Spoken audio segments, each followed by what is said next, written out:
ओम कृष्णाय वासुदेवाय हरये परमात्मने प्रणताक्लेशनाशाय गोविंदाय नमो नमः। श्रीमद्भागवत गीता यथारूप। ऐसा त्वाभित्वा साख्य बुद्धि योगे त्वित्वा श्रीनु बुद्ध्य इत्तो यह पार्थ कर्मबंध प्रहार ससी। यहाँ मैंने वैशालिक अध्ययन सांख्य द्वारा इस ज्ञान का वर्णन किया है। अब निष्काम भाव से कर्म करना बता रहा हूँ, उसे सुनो। हे पृथापुत्र, तुम यदि ऐसे ज्ञान से कर्म करोगे तो तुम कर्मों के बंधन से अपने को मुक्त कर सकते हो।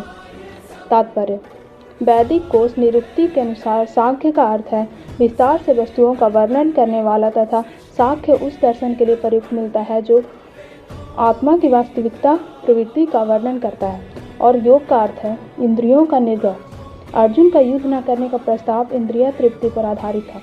वह अपने प्रधान कर्तव्य को भुलाकर युद्ध से दूर रहना चाहता था, क्योंकि उसने यह सोचा कि धृतराष्ट्र के पुत्रों अर्थात अपने बंधु बांधव को परास्त करके राज्य भोग करने की अपेक्षा अपने संबंधियों तथा स्वजनों को न मारकर वह अधिक सुखी रहेगा। दोनों ही प्रकार से मूल्य सिद्धांतों इंद्रिय तृप्तियाँ था।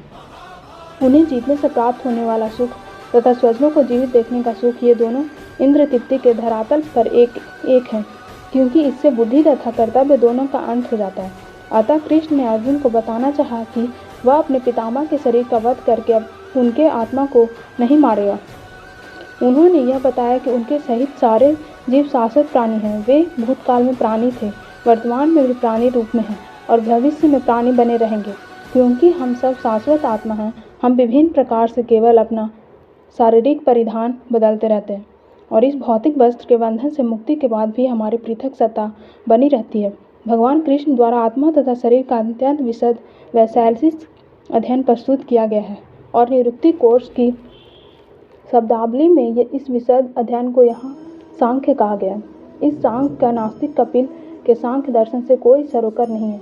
इस नास्तिक कपिल के सांख्य दर्शन से बहुत पहले भगवान कृष्ण के अवतार भगवान कपिल ने अपनी माता देवहूति के समक्ष श्रीमद्भागवत में वास्तविक सांख्य दर्शन का प्रवचन किया था।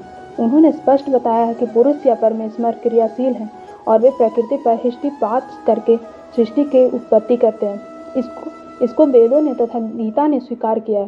वेदों में वर्णन मिलता है कि भगवान ने प्रकृति पर हिष्टपात किया और उसमें अब आणविक जीवात्मा प्रविष्ट कर दी।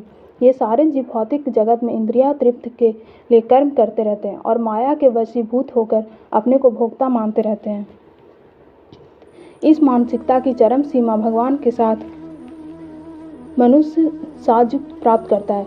यह माया अथवा इंद्रिय तृप्ति जन्य मोह का अत्यंत पाश है और अनेकानेक जन्मों तक इस तरह इंद्रिय तृप्त करते हुए कोई महात्मा भगवान कृष्ण यानी वासुदेव की शरण में जाता है, जिससे परम सत्य की खोज पूरी होती है। अर्जुन ने कृष्ण की शरण ग्रहण करके पहले ही उन्हें गुरु स्वीकार कर लिया है। शिष्यतः साधिमात्वा प्रपत्रम। फलस्वरूप कृष्ण अब उसे बोधि युग या कर्म युग की कार्य विधि बताएंगे, जो कृष्ण की इंद्रिय तृप्ति के लिए किया गया है।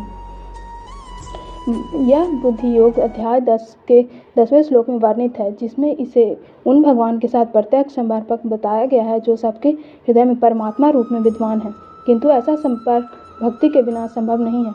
अतः जो भगवान की भक्ति या दिव्य प्रेमा भक्ति में कृष्ण भावनामृत में स्थिर हो, वही भगवान की विशिष्ट कृपा से बुद्धि योग या आस्था प्राप्त करता है। अतः भगवान कहते हैं कि जो लोग दिव्य प्रेम बस भक्ति में निरंतर लगे रहते हैं, उन्हें ही वे भक्ति का विशुद्ध ज्ञान प्रदान करते हैं।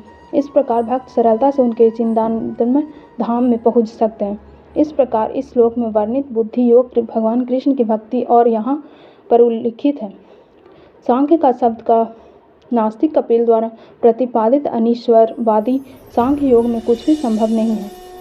अतः किसी को यह भ्रम नहीं होना चाहिए कि यहाँ पर उल्लिखित सांख्य योग का अपनी अनिश्वरवादी सांख्य से किसी प्रकार का संबंध है।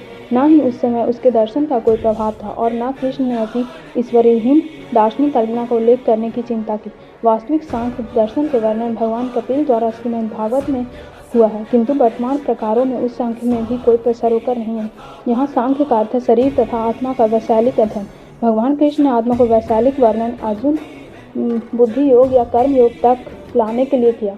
अतः भगवान कृष्ण का सांख्य तथा भागवत में भगवान कपिल द्वारा वर्णित सांख्य एक ही है। ये दोनों भक्ति योग हैं। अतः भगवान कृष्ण ने कहा कि केवल अल्प यज्ञ ही सांख्य योग तथा भक्ति योग में भेदभाव मानते हैं।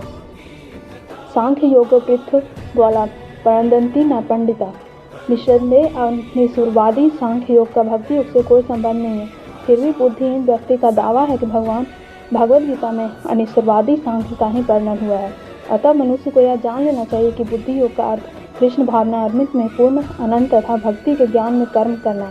जो व्यक्ति भगवान की दृष्टि के लिए कर्म करता है, चाहे वह कर्म कितना भी कठोर क्यों न हो, वह बुद्धि योग के सिद्धांत के अनुसार कार्य करता है और दिव्य आनंद का अनुभव करता है। ऐसी दिव्य व्यवस्था के कारण उसकी भगवान की कृपा से स्वतः संपूर्ण ज्ञान प्राप्त हो जाता है और ज्ञान प्राप्त करने के लिए अतिरिक्त श्रम किए बिना ही उसकी पूर्ण मुक्ति हो जाती है।